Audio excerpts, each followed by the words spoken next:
Əl-Beyyinə Açıq aydın dəlil surəsi. Mərhəmətli və rəhimli Allahın adı ilə.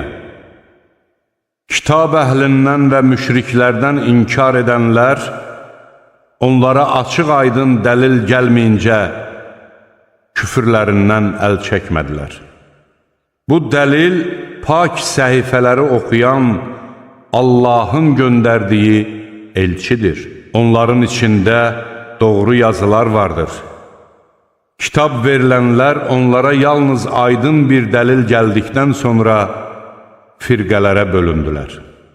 Halbuki onlara dini məhz Allaha məxsus edərək, həniflər kimi ibadət etmək, namaz qılmaq və zəkat vermək əmr olunmuşdur.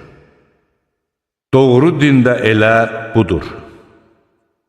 Həqiqətən kitab əhlindən və müşriklərdən inkar edənlərin məskəni cəhənnəm odu olacaq və orada əbədi qalacaqlar. Onlar məxluqatın ən pisləridir.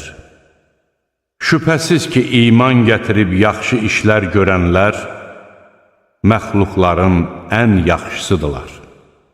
Onların Rəbbinin yanındakı mükafatı ağacları altından çaylar axan, içində əbədi qalacaqları ədin bağlarıdır. Allah onlardan razıdır.